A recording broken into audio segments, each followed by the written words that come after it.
Haryana roadways की बस में रात के 1:45 का टाइम था। लगभग एक बस चल रही थी 70 की स्पीड पे। कंडक्टर साहब के होश फूल जाते हैं, उनको हृदयघात आ जाता है। हरियाणा रोडवेज की बस है। हरियाणा रोडवेज की बस में गणतंत्र दिवस से 2 दिन पहले एक बड़ा हादसा होते होते बच गया। वो कैसे बच गया वो मैं आपको बताऊंगा, पूरी बात बताऊंगा, पूरे तरीके से बताऊंगा कि किस प्रकार से वो हादसा एक बड़े हादसे में तब्दील हो सकता था।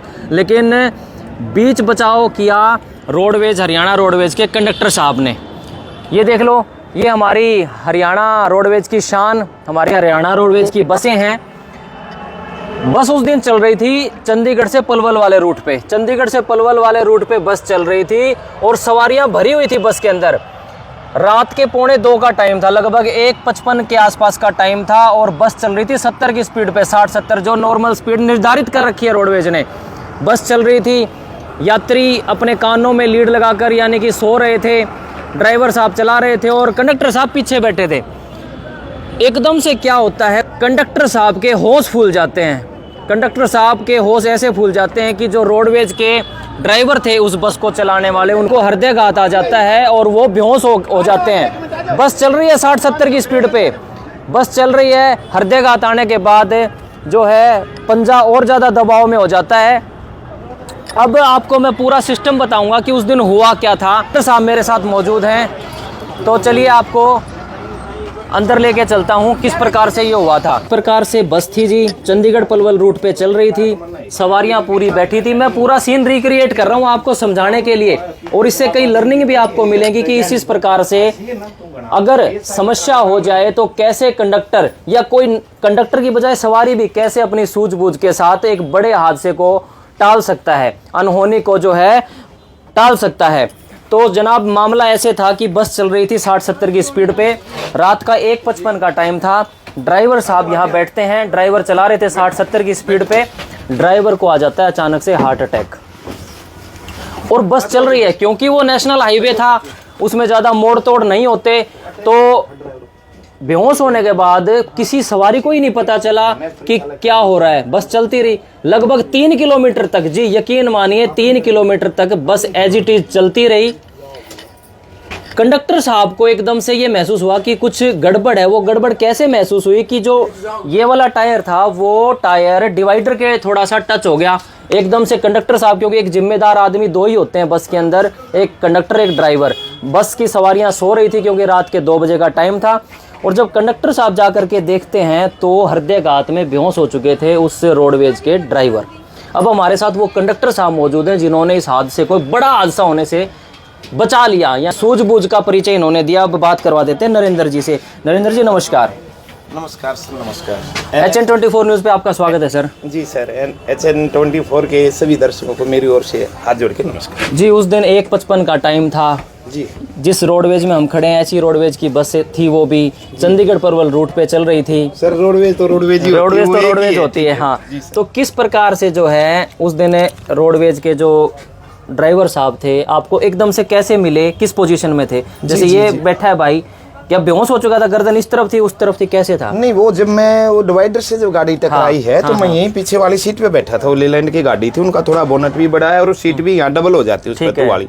तो मैं वहाँ पीछे बैठा था और बैठा भी जब आया था पीछे से वो पानी पिलाने के लिए आया था, मैं यहीं बैठ गया। अदरवाइज ज्यादातर तो मैं पीछे ही बैठता हूँ क्योंकि हमारी सीट भी पीछे ही होती है, लेकिन मैं यहीं बैठा था। तो एकदम से वो डिवाइडर से गाड़ी टकराई तो मैं सोचा शायद कहीं ना कहीं कि पता नहीं किसी के साइड वाइड ना मार दी, एक्सीडेंटल केस ना हो गया होगा। लेकिन मैं फिर उठा तो उसको बुला रहा है, इतनी स्पीड में क्यों भगा रहा है, क्या दिक्कत है, क्या दिक्कत हुई, क्यों भगा रहा है, थोड़ा सा नॉर्मल कर ले। ये बेहोश हो गया था ड्राइवर। हाँ जी, ऐसे लटका पड़ा था। ऐसे ही था। फिर इसके मैंने इसको ऐसे ही लाया तो ये इसके हाथ भी छूट गए। मैं बोला उठ ले, नींद आ गई क्या, कोई झपकी उपकी तो नहीं आ गई, ये ऐसे टेढ़ा गिरता चला गया जी। बस होश उड़ गए जी उसी टाइम पे। मैंने तो तुरंत स्टीयरिंग संभाल लिया और यहाँ से खड़ा हुआ, ये स्टीयरिंग संभालता रहा यूं खड़े। लेकिन ऐसा चक्कर बना दिया कि स्टीयरिंग संभालते मैंने कोशिश की कि एक बार पैर पहुंच जाए किसी भी तरीके से ब्रेक तक, लेकिन वो सीट इतनी कंफर्टेबल थी इन गाड़ियों की कि ब्रेक तक पैर नहीं पहुंचा, बल्कि पैर और फंस गया यहाँ पे। मैं तो और ये सोचा कि भाई जाना खत्म आ गई कसूती तरह से, जब पैर भी फंस गया और संभाल नहीं पाऊंगा, ब्रेक कैसे लगेंगे गाड़ी के। मैं ऐसे करता यूं घूम गया हूँ जी यहाँ पे। और यहाँ लेटे लेटे मैं इस तरह से यूं देखा पीछे ने मैंने और इस दौरान बस चल रही थी, कितने स्पीड में चल रही थी? बस उस टाइम पे ये हो गया जी कि अटैक के जब उनको आया ना तो 80 की स्पीड हो गई थी। 80 की स्पीड में? हाँ, और वो 80 का भी अंदाजा यूं है कि हमने यूं देख लिया था हमारा आखिरी टाइम में, समय भी ध्यान है कि एक 55 का था और गाड़ी की जितनी फुल स्पीड हो सकती थी वो फुल स्पीड थी, 80 की स्पीड थी। जी जी जी। तो ऐसे में फिर आपने कैसे ड्राइवर को निकाला? बेहोश जो ड्राइवर थे जिनको अटैक आ गया था, सबसे पहले तो अपना प्रयास किया जी, कोशिश की, एक तो पैर पहुंचाने की कोशिश की लेकिन पैर नहीं जा पाया।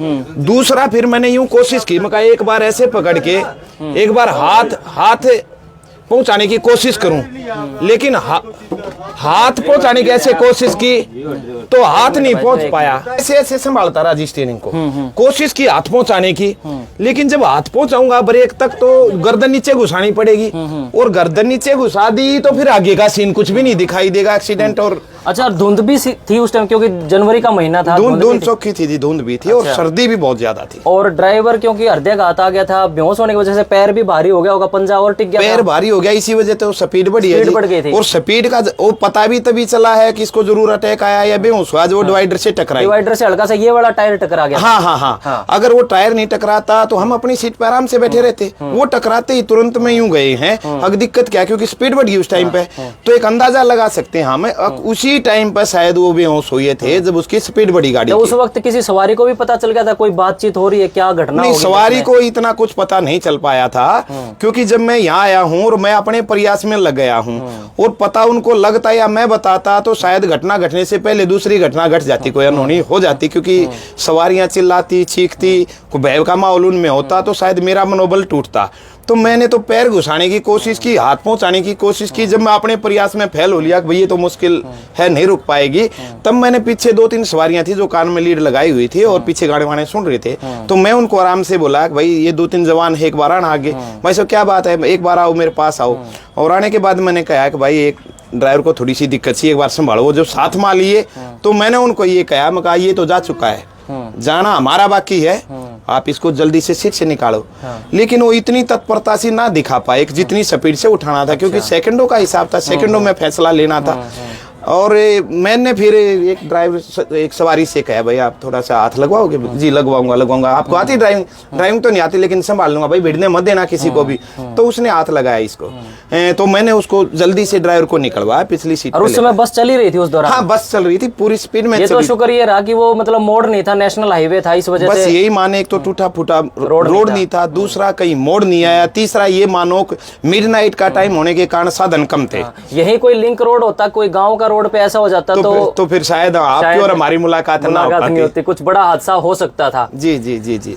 तो ये जो है एक कंडक्टर की सूझबूझ का परिचय था, इन्होंने दिया कि लगभग जो सवारियां से भरी बस थी वो सारी सवारियां बच गई। और ये केवल कंडक्टर नहीं, देखिए ये वीडियो इसलिए बनाई जा रही है कि आप जो व्यूअर हैं, कोई भी व्यक्ति चाहे वो आदमी हो वो संभाल सकता है बस में, क्योंकि देखो इंसान है भाई, चाहे वो ड्राइवर हो चाहे कंडक्टर हो, किसी को कुछ भी हो सकता है। तो ऐसे में एक जिम्मेदार नागरिक बने, और इस प्रकार की अगर कोई चलती बस में घटना हो भी जाती है और आपको कोई अंदेशा हो भी जाता है तो अपनी सूझबूझ का परिचय जरूर दें। ये वीडियो अच्छी लगी हो तो लाइक कर देना। देखते रहिए HN24 न्यूज़। Thank you.